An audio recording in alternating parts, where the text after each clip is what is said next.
ugnies stichija. Prieš pradėdama pasakoti apie ugnies tipą, norėčiau priminti, kad apibūdinimus pateiksiu grinų, tai yra 100% tipų. Zodiako ženklo elementą apsprendžia Saulės buvimo vieta žmogaus natalinėme horoskope, kuri gimimo metu buvo viename iš 12 zodiako ženklų. Zodiako ženklo tipą visada laikau 100%.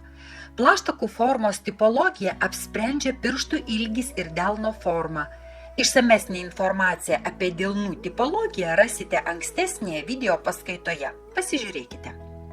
Ugnies elementui priklauso šie zodiako ženklai – Avinas, Liūtas ir Šaulys. Nedidelė pastaba. Kai kurie astrologai Šaulio ženklui dar priskiria oro stichiją. Iš savo asmeninės patirties ir stebėjimo galiu pasakyti, kad su jais sutinku. Tad Šaulys turės du elementus – ugnies ir oro. Ugnies tipo delną sudaro trumpi pirštai ir stačiakampis delnas. Chirologijoje pirštų ilgis visada matuojamas pagal didįjį Saturno pirštą. Delno ilgis matuojamas nuo Saturno piršto įsodinimo vietos iki pirmosios riešo apyrankės. Matavimai atliekami per piršto ir delno centrą. Ugnies buvimą delne taip pat rodo specifinis linijų raštas ir raudona odos spalva. Linijų daug, jos gilios, ryškios ir chaotiškos. Susikirsdamos linijos suformuoja aiškius kryžių ir žvaigždžių ženklus. Kartais dėl linijų gausos ir chaotiškumo būna sunku suprasti, kur yra pagrindinės ar antraeilės linijos. Ugnis taip pat priklauso materialiam tipui. Skirtingai nuo stabilaus ir pastovaus žemės tipo, ugnis atstovauja veiksmo ir aktyvumo energiją. Grynas ugnies tipas be galo aktyvus, dinamiškas ir drąsiai galiu sakyti nuotykių ieškotojas. Monotonija ir rutina ne jiems. Stagnacija darbe ar asmeniniuose santykiuose verčia juos blaškytis, pykti. Todėl šio tipo žmonės nuolat turi kažko užsiimti, daryti kelis darbus vienu metu ar vystyti kelias skirtingas veiklas. Ir tai yra labai teisinga. Dabar išskirsiu kelis pagrindinius ugnies stichijos aspektus. Pirmasis yra šviesa.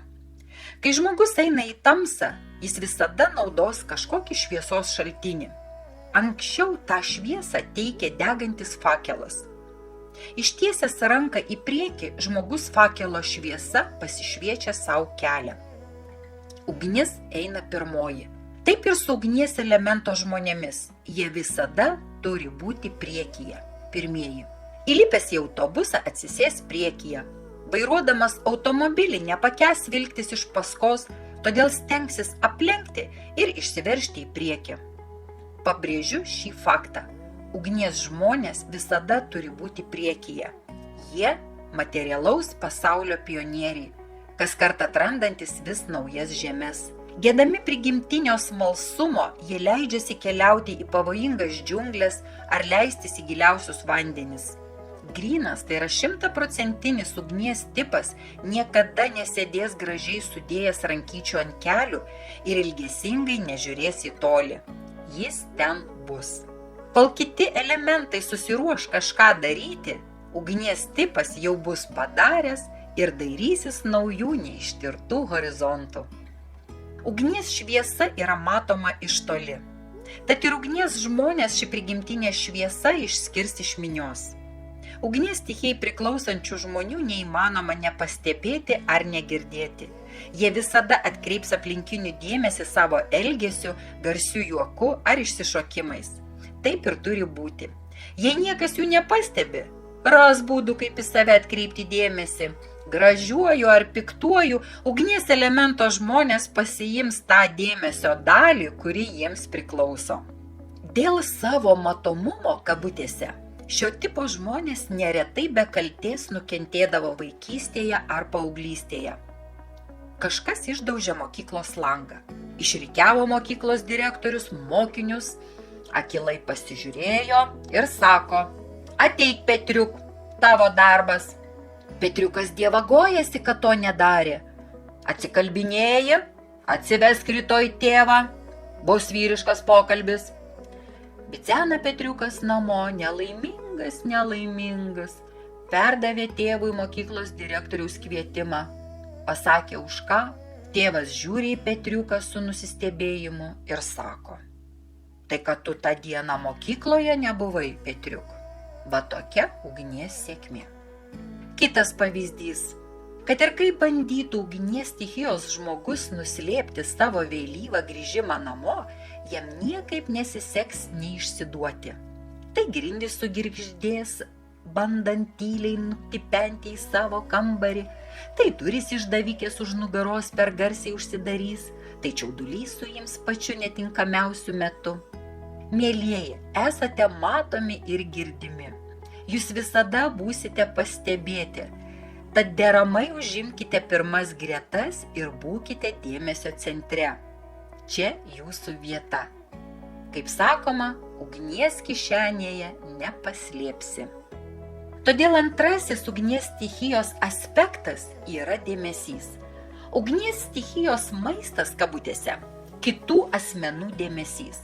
Todėl labai svarbu ugnies elemento žmonės girti, matyti jų darbą ir pastangas.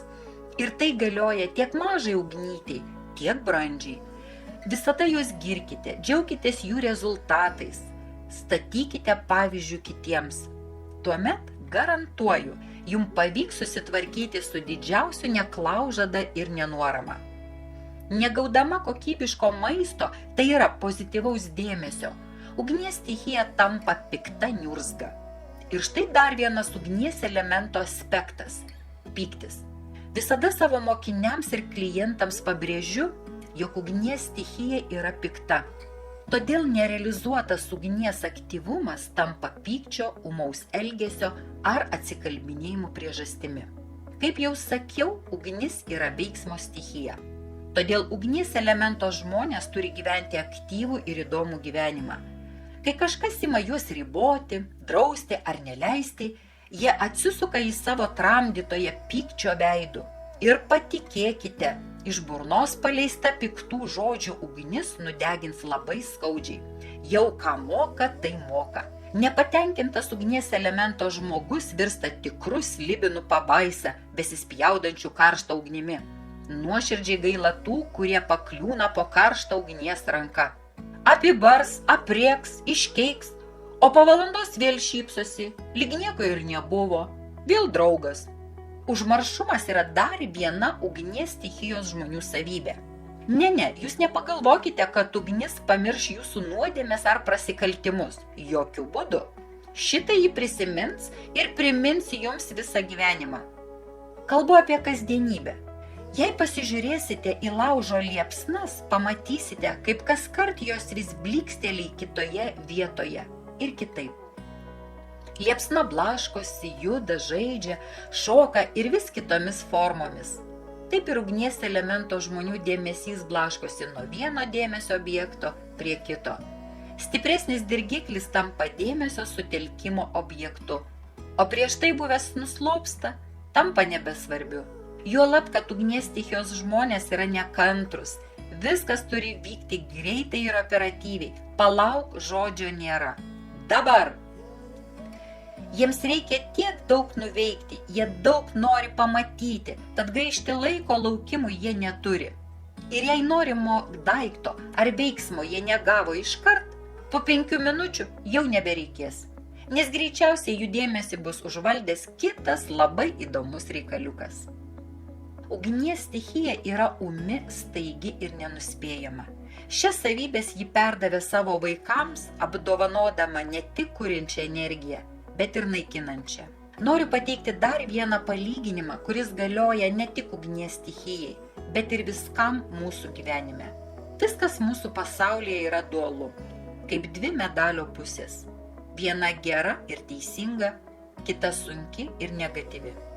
Todėl, kalbant apie stichijos suteikiamą asmens charakteristiką, reikia pažymėti, kad kiekviena savybė turi dvi pusės – šviesėje ir tamsėje. Jei žmogus orientuotas į šviesą, kilnumą ir aukštų vibracijų vertybės, jo elgesyje, žodžiuose, mintyse dominuos šviesios natos. Ir suprantama, atvirkščiai, Iš prigimties mes esame geri ir tokiais norime būti.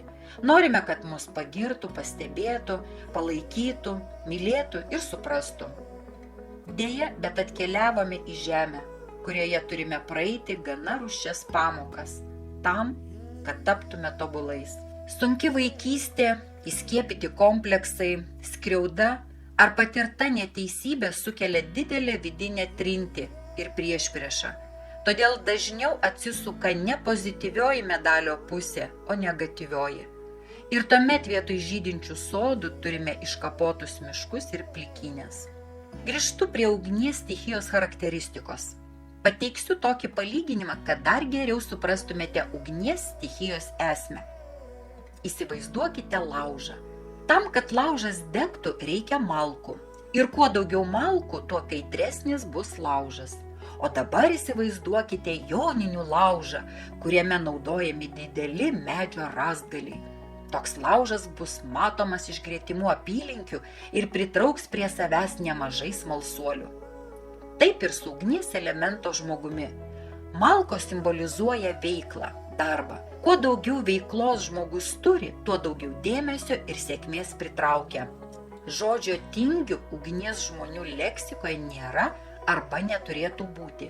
Ir jei ugnies stichijos žmogus ima lėtinti apsukas, mažai arba visai nieko neveikia, drąsiai galiu teigti, kad depresija ir įvairios priklausomybės jau nebe už kalnų. Jei laužas visiškai užgesęs, jo įkūrimui prireiks nemažai pastangų. Mieli ugnies elemento žmonės, neduokite jam gesti, o papildykite vis naują energiją. Tai yra, susiraskite savo naujų užsiėmimų ar pomėgių. Tėvai neturėtų pykti ant savo atžalų ugniukų dėl to, kad jie greitai ima bodėtis viena ar kita užklasinė veikla. Noriu jums paaiškinti, kodėl taip yra. Kaip jau minėjau, ugnies elementui reikalingas dėmesys. Būti pagirta ar pastebėta. Nuėjo vaikas į sporto ar šokių būrelį. Stengiasi, prakaituoja, kuria šedevrą. O treneris to nepastebi ir vietoj pagirimo pasako pastabą, po to kitą, o po to dar ima barti, kad trukdo grupės darbą. Ugnies stichija įžeidi. Pamenate, sakiau, kad ugnies elementas turi būti pirmas. Ir jei pirmu nepavyko būti, tinkamo pagirimo nesulaukė, tokiam ugniukui nebelieka motyvacijos toliau likti šių užsiėmimų grupėje. Patarimas tėvams ir mokytojams. Nekritikuokite ugnies stichijos vaikų.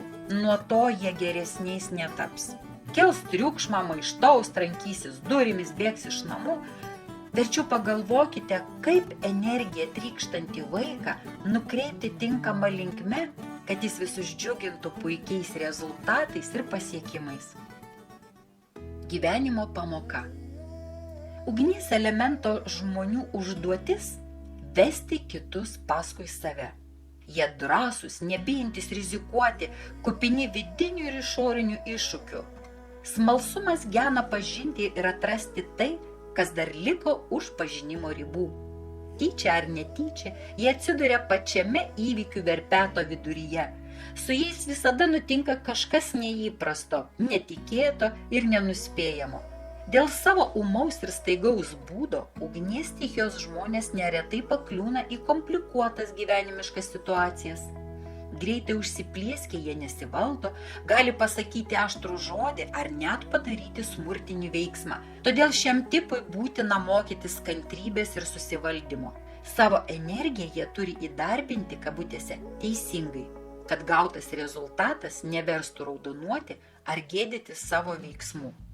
Sportas, šokiai, kelionės, aktyvios pramogos ir aktyvus gyvenimo būdas – ugnies elemento žmonių subalansavimo priemonės.